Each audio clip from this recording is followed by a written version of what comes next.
Thank you. Welcome everybody to the end of year awards. I am so happy that I have been asked to host this award ceremony that nobody cares about, is completely unofficial, and probably will get most of the winners wrong. With that out of the way, let's get straight to announcing the winners. These are not the winners, this is just a bank statement. So, first award is Coach of the Year. We're going to get straight in with the coaches now. Coach of the Year, I think, is pretty obvious, but there's two guys that I also think could win it, should win it potentially. Frank Reich and Bill O'Brien, both of them did something that's almost impossible to do.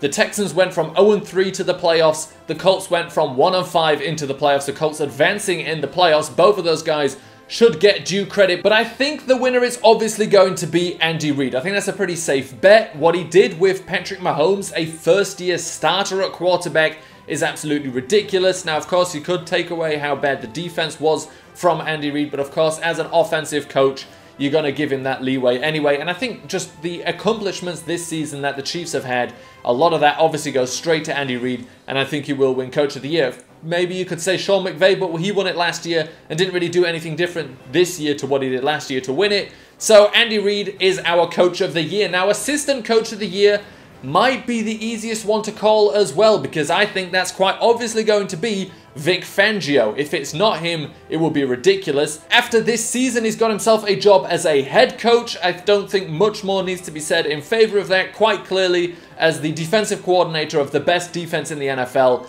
this guy should win Assistant Coach of the Year. Now, we'll stick with easy to call awards because I think Comeback Player of the Year is just as easy to call. If anybody else but Andrew Luck, if he doesn't win that, I don't know who else deserves to win that award. Comeback Player of the Year, quite clearly Andrew Luck. Another year, a different season, could have been MVP, but it was a whole different race at MVP, and late in the season, I admit, did lose out and, you know, kind of lost in the race. I did say at one point he could end up being right up there, but I think it ended up being a two-horse race that actually ended up becoming a one-horse race. But in terms of Comeback Player of the Year, there's no other guy except for Andrew Luck who should win that award. Now we'll move on to the Rookie Awards. I think the only difficulty here is whether or not the same person will win Offensive Rookie of the Year and Pepsi Rookie of the Year, which is fan-voted. So Offensive Rookie of the Year, I think, will be Saquon Barkley. It could also be Baker Mayfield, but I think Saquon Barkley did a lot more offensively. When you look at, you know, how meager the Giants were and how much production he got out of that team,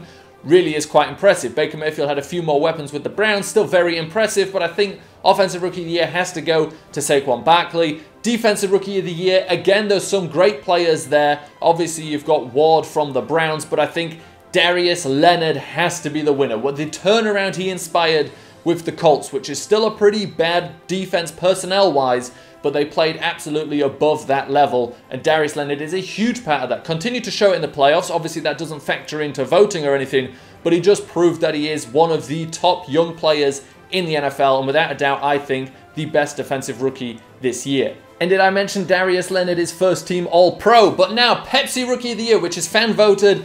I like the award because it gives a third spot to usually a very deserving third rookie, and I think this year it will go to Baker Mayfield. Now, it could be that the same person wins offensive and Pepsi, but I think it will be the two different players. I don't exactly know which way around. The way I said it is obviously the way I think it will be, but it could very well go the other way. I don't think a defensive player is going to win Pepsi Rookie of the Year. You know what it is. Its offense is more popular, and that does it for the Rookie Awards, which means we can move on to the big awards.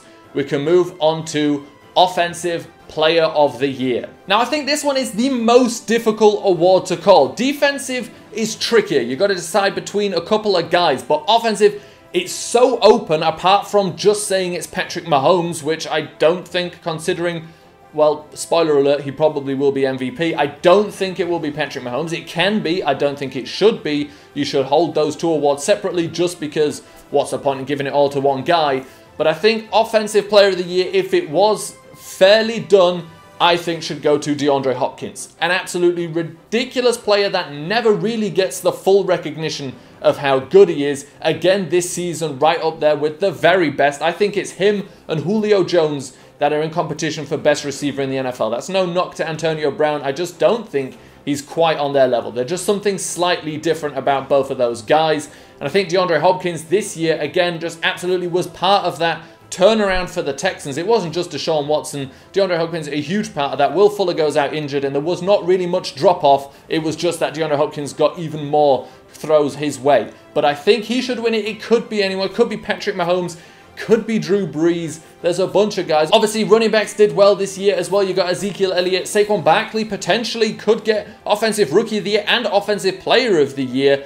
But I don't actually know where this will go. It could just go straight to Patrick Mahomes. It could go to Tyreek Hill. I don't know there, but I think DeAndre Hopkins should get it. That is why I'm saying DeAndre Hopkins. And as I alluded to, Defensive Player of the Year is a difficult one, but it's between two guys. You got Aaron Donald, you got Khalil Mack. Aaron Donald's ridiculous 20.5 sacks from the defensive tackle position. In a 3-4 system, he got 20.5 sacks. This is the same defensive system that set Von Miller free. And that is, you know, and DeMarcus Ware. And for him then from the inside to get that many sacks in that system that's built for outside linebackers to get that pressure. And I know he will have obviously built things around to allow Donald to do more, but it's absolutely unbelievable. I think Aaron Donald probably will win it because of the gaudy numbers, but to me, Khalil Mack is undoubtedly the Defensive Player of the Year. Should absolutely win it. What he did to that Bears defense made it immediately the best defense in the NFL.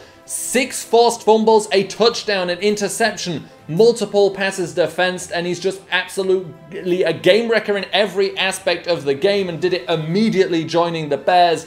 I think Khalil Mack should be Defensive Player of the Year. I will have no problems if Aaron Donald wins it. I'll be very surprised if anybody else does. And that, of course, brings us now to the final award, the big one. It's the NFL MVP. Now, I've got to be honest here, and I must disclose this. I am extremely biased, and that's what's making this difficult for me to call. I am biased. I want Drew Brees to win an MVP award. I think he's deserved one on multiple occasions, but Drew Brees, I think, is cursed in that sense. There's always something else happening. In every season where he plays above the level expected of any quarterback, somebody does something else that looks more impressive, but no offense to those other players, isn't. The fact that Drew Brees once again broke the NFL record for completion percentage gets overlooked every single time. It's completion percentage. He's ridiculously accurate. When you boil down what a quarterback needs to be good at, it's accuracy. Yes, you can talk leadership and all of that stuff, and that goes into the MVP consideration.